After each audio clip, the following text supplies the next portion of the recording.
O barulho destes motores confunde-se com a história das estradas portuguesas.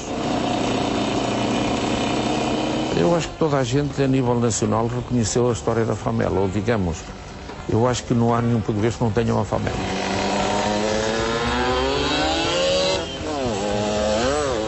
Durante alguns anos perdidas na memória de quem as conduziu, as motorizadas Famel têm agora direito a uma segunda vida. Por todo o país, dezenas de pessoas dedicam-se diariamente ao restauro destas peças da arqueologia industrial portuguesa. A Famel agora é um modelo muito bonito, não é? Tem muitos cromados, é bonito.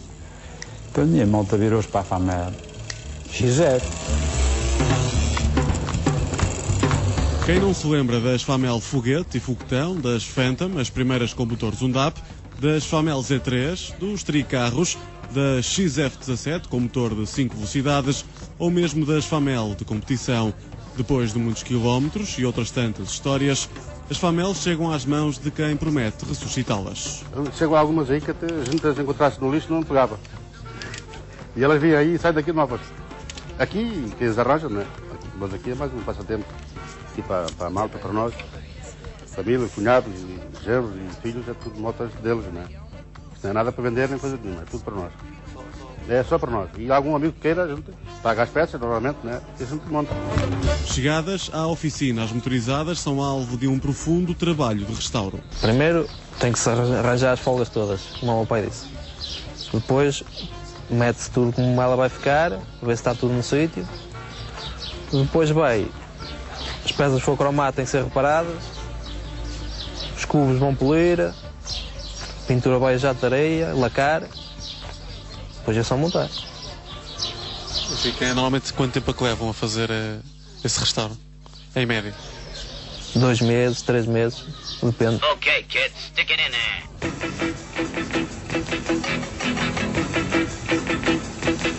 Quem trata das motorizadas garante que os números não preocupam os verdadeiros aficionados, mas a paixão tem um preço, sobretudo porque começa a ser difícil encontrar peças originais. Não é muito, que isto se calhar não dá grande lucro, mas já à volta de 1000, entre 1250, 1500, é conforme o modelo. Se for radiador, fica mais caro. O preço deixa de ser problema quando, ao fundo, já se ouve o som projetado pelo escape da motorizada de uma vida. Só o trabalhar dela dá para uma pessoa de vez em quando fazer uns assopros que aquilo puxa mesmo a andar, mas é... Gosta do barulho da moto?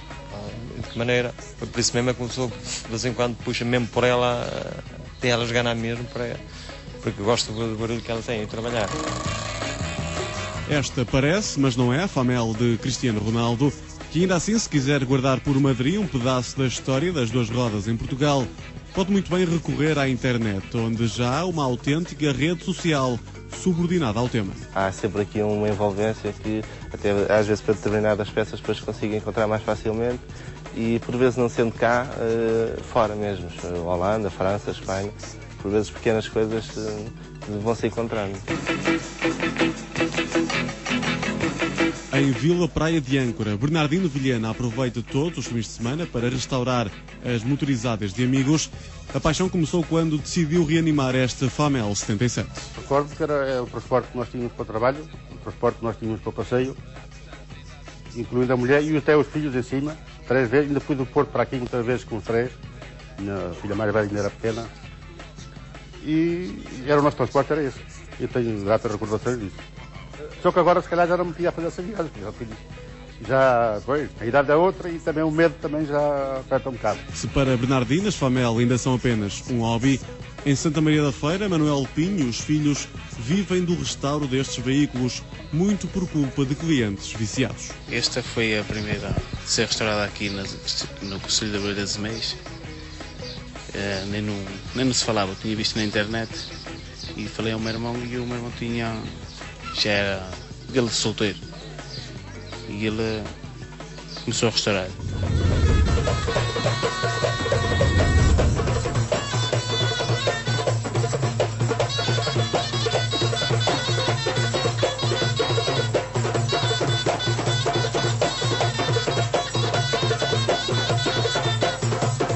Chamo-me João Maia, sou professor de esgrima histórica e artística.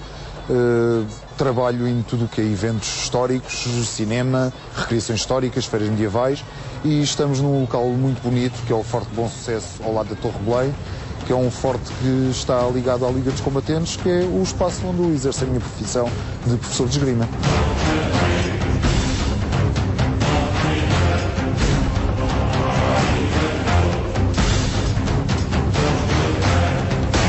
Costumo dizer que é a doença do Peter Pan. Só que chega aqui, todos têm os seus empregos, todos têm, portanto, um estudo, uns são estudantes, outros têm empregos que não têm nada a ver com história em si, nem com desporto, mas chegam aqui e parece que passam uma porta espaço-temporal. Foi nobres, cavaleiros, infanções, filões, homens bons do burgo, gentis homens de armas, judeus, mouros e a raia miúda.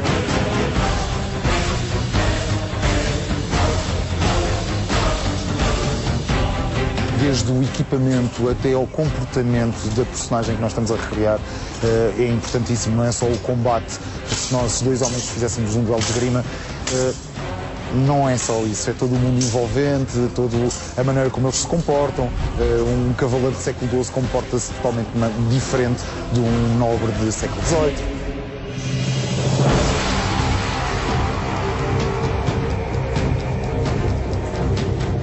Conforme a personagem, mas se somos cavaleiros, somos nobres e tratamos por senhores. Dons, portanto, Dom João da Maia, Dom Almeida, portanto, eram assim que eles eram tratados, é assim que nós nos tratamos. Senhores, desembainhar espada, saudação, em guarda, frente, frente, frente. Famel. Forte, aperfeiçoada, mais quilómetros, elegante, luxuosa, eis a linha Famel 1964. Caravela, Carmelita, Famel 64 e triciclo para cargas. O primeiro anúncio da Famel que eu me recordo era quando eu ia para a escola primária. E havia uns cartazes grandes colados em vários pontos, por onde eu passava no trajeto para a escola, e eu vi, era uma Famel Vitória a voar sobre o telhado de uma casa, e também dizia-me mais ou menos aí, vem aí uma Famel Vitória para galgar na vida, ou voar na vida, uma coisa assim, parecida. Agora já não me recordo, era um tempo de escola.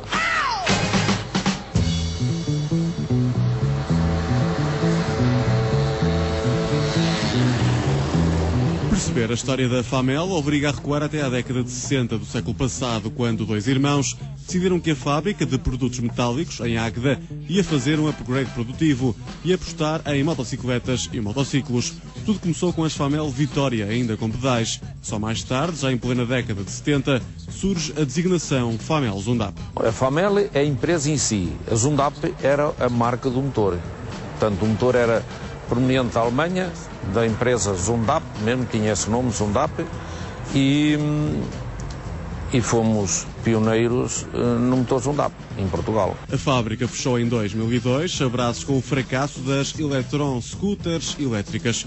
Durante alguns anos, a empresa tentou lutar contra a concorrência, que prometia chegar com a abertura dos mercados, mas não resultou. E hoje restam apenas as paredes e alguns vestígios de um passado glorioso. Resta-nos matar as saudades de olhar para isso. Há pessoas que têm dificuldade em passar aqui e verem, olhar. Ainda em contacto telefone com uma colega de trabalho um destes dias, ela disse, só menos derrubassem as paredes para nós não as vermos. E depois... Custa as pessoas voltar aqui, não é? Claro. Tenho um amigo que também está doente que depois de ter saído daqui há algum tempo que não passava daqui. Quando ia para a Águeda ia à volta por outra estrada, só para não verem aqui a empresa.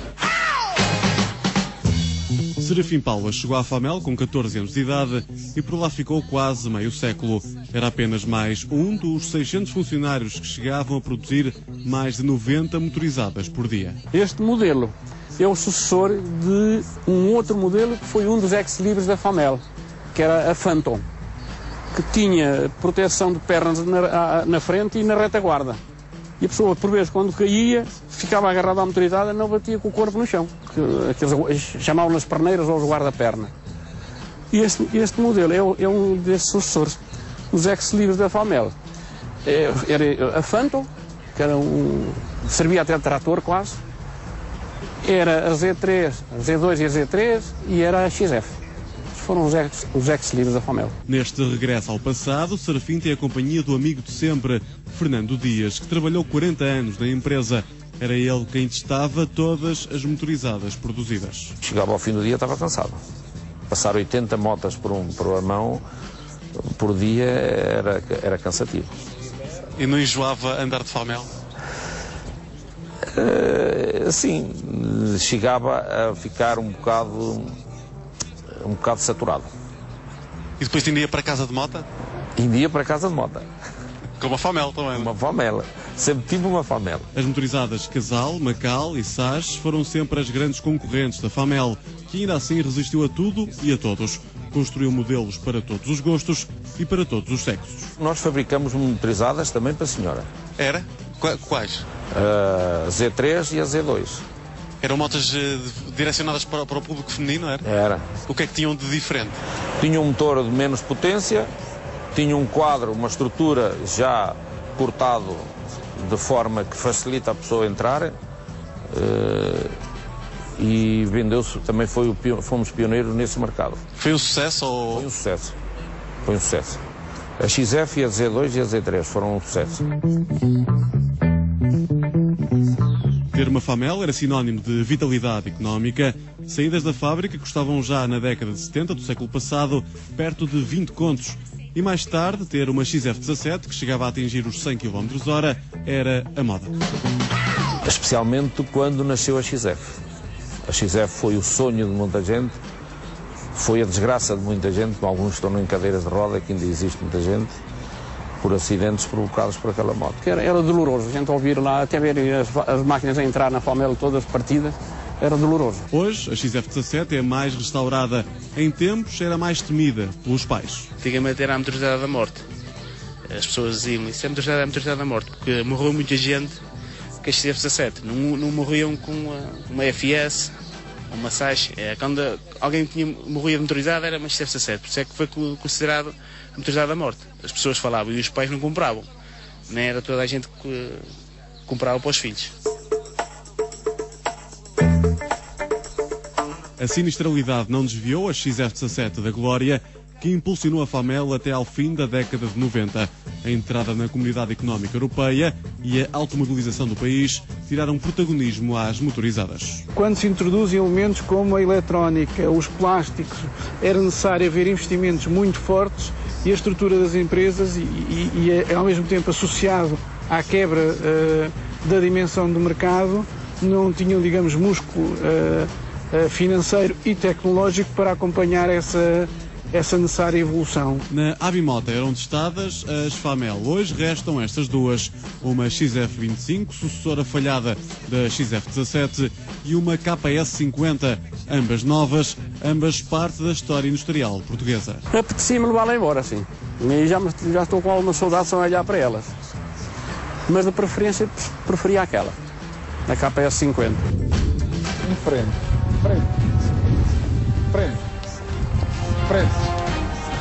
Há muitos mitos, há muitos enganos na história, principalmente a Hollywood estragou muito a história da Europa. Eu gosto muito dos filmes e por culpa deles é que eu estou assim vestido e pratico a arte que pratico, mas depois de estudar muito a história militar, notámos, muitos mestres meus, muitos estudiosos, começámos a notar que há mitos, há lendas e há mentiras. Eu vou dar um exemplo, por exemplo, os vikings. Quando nós vemos os vikings temos logo a ideia que eles usavam os chifres nos elmos. Não foi encontrado nenhum elmo viking com chifres. Portanto, isso é um mito que ficou nos filmes de Hollywood.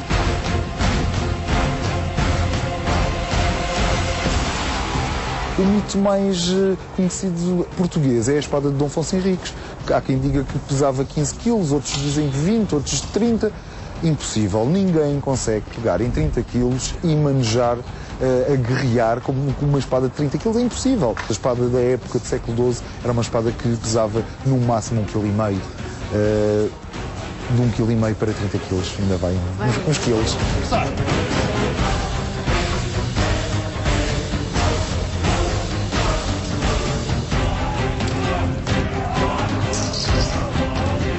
Um filme que eu gosto muito, O Gladiador, do Ridley Scott, que é um realizador que eu adoro, mas tem erros históricos brutais. Os gladiadores que existem, que são representados, os equipamentos, os gladiadores não usavam aqueles equipamentos, logo a batalha inicial é muito confusa, mas parece uma batalha da Grande Guerra, da Primeira Guerra Mundial. Erros estratégicos, como a cavalaria a atacar na floresta. Nos manuais de estratégia militar diz logo das primeiras coisas que se aprende é a cavalaria não entra na floresta.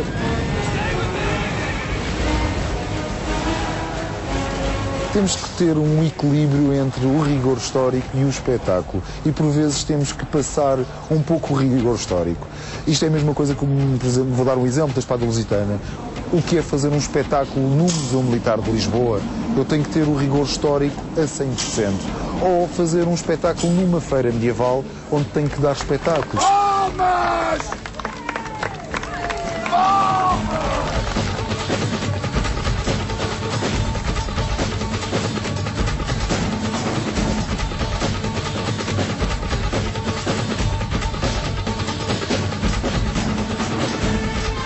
Há 3 regras muito importantes que eu tento incutir nos meus alunos, que é, em primeiro lugar, é fazer divertir as pessoas que nos estão a ver. Em segundo lugar, é divertir-nos a nós que estamos a fazer. Em terceiro lugar, que é a primeira regra de todas, fazer com o máximo de segurança para não nos aleijarmos.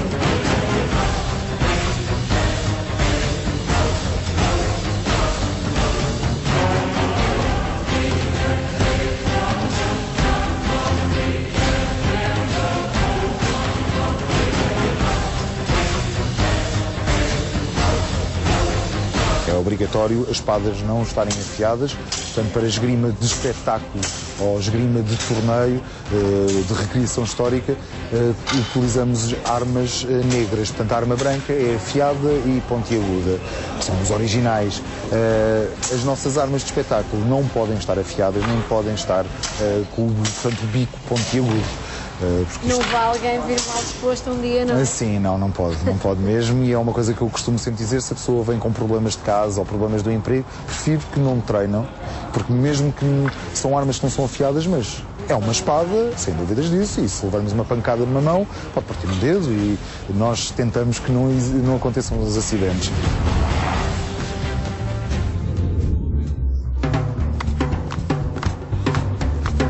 Aí atravessou à minha frente um caminhão, atravessou à minha frente, eu e mais um colega meu.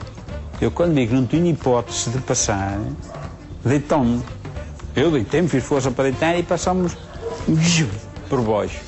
Eu esfarrapei-me todo e o último colega estalou a espinha, um elo na espinha. E ainda só foi disso, ele é da minha idade. E éramos novos, solteiros. Uma altura que estava para atravessar a estrada e parte-me a embreagem. E a moto arrancou para a estrada.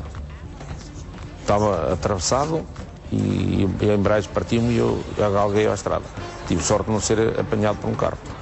Mas que dava para apanhar uns sustos, dava. E exemplo, tivemos um caso de morte nos ensaios aqui. O pneu de trás saltou e com a pressão da câmara de ar trilhou no amortecedor e bloqueou a roda de trás. E então comecei a entrar em derrapagem, o corpo inclinou e a moto também. Eu fui por meio da estrada muito tempo. E deu para pensar que se vem algum carro de frente ou de trás, esmaga-me aqui. Mas não, como a estrada tinha um bocado de inclinação, eu fui andando e fui por a valeta fora aos trambolhões com a moto. Aí foi o maior assunto. Aí foi quando eu cheguei à fábrica e pedi à administração ver se mudava, porque eu na altura tinha sido pai de 2 crianças, 2 raparigas gêmeas, pequenininhas, e eu assim, bem, vou morrer, deixei as minhas filhas, já tinha uma outra mais velha, acabo por deixar as filhas órfãs. Do baú das recordações, as FAMEL trazem consigo dezenas de histórias, acidentes para todos os gostos, numa época em que as estradas ainda não poupavam os amortecedores. Eram construídas com uma robustez enorme, essa era a preocupação da FAMEL. era dar-lhe robustez de maneira que era para pessoas de trabalho. Que era a regra geral ver-se aí motorizadas essas, depois as pessoas adaptavam-lhe um pequeno atrelado atrás e faziam uma espécie de trator com ela. E aí a Famel tinha muito isso em conta. É por isso que lhe dão essa robustez. As Famel podem ter sido perigosas, mas sempre foram económicas. José Pinho, por exemplo, foi de Santa Maria da Feira a Fátima e voltou com apenas 15 euros no depósito. Sei que metemos 15 euros e foi bem. Deu para ir a Fátima e vir, 15 euros. E na altura a gasolina era mais cara. Quando, às vezes, vou por esse país fora, quando vejo uma motorizada, olha aqui uma Famel, ou um tricarro, que é mais raro ver, mas que te dá-me algum gozo ver. Olhar para ela e dizer, olha aqui uma Famel.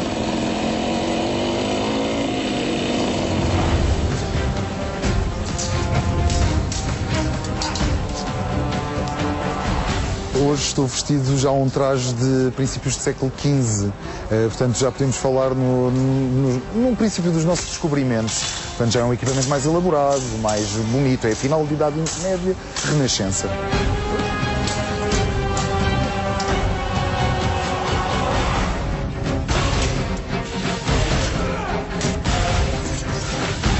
Aqui atrás temos os meus alunos têm aqui uma mistura de equipamentos, têm desde século XII, século XIII, século XIV, século XV, portanto mesmo para dar, eles têm que se habituar aos equipamentos que têm para fazer os combates, senão depois não se mexem.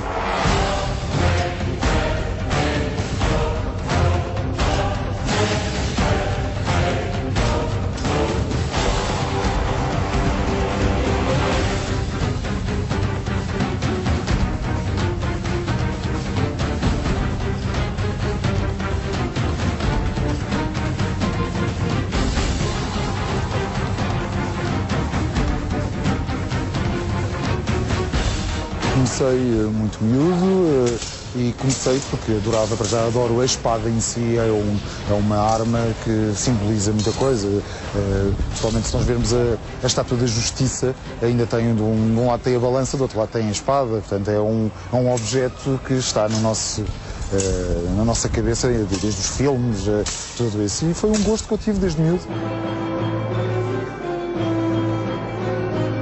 Começamos por gostar de espadas e de filmes que têm espadas e depois é um crescendo, até que há uns anos ouvimos falar de uma componente diferente da esgrima, sendo a esgrima artística, experimentámos, pronto, e a partir daí não parámos mais. É um bocado dar vida a algumas fantasias de quando éramos talvez mais pequenos e mesmo assim algumas fantasias de quando já somos mais graúdos.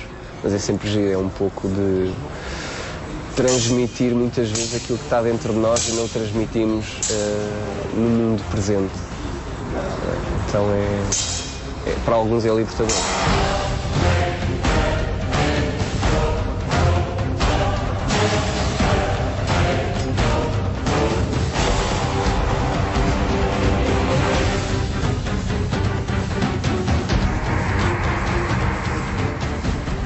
No álbum de família desta semana vamos conhecer a fotografia que Manuel Pinho guarda na sua oficina. Tosé, chamam-o Tosé. Este aqui é meu filho, mais este aqui. Eu sou este, mas eu não fui de motorizada, não. Eu fui de carrinho. Depois este aqui é sogro aqui do Tosé. Este é o Vítor, que também é o rapaz que está aí. E este aqui, como é que chamas? Este aqui atrás. Este é o Ricardo, também tem duas motorizadas restauradas, duas Famel XFs. Em agosto fomos tipo de uma peregrinação a Fátima, ou passeio, como querem chamar. Só com Famel? Só com moto? Sim, sim, só com motorizadas Famel XF 17. Falta aqui, deve faltar aqui algumas, se não me engano. E pronto, tirámos por... Nas instalações da Famel. Isso mesmo, cá fora, que era para ficar para recordação.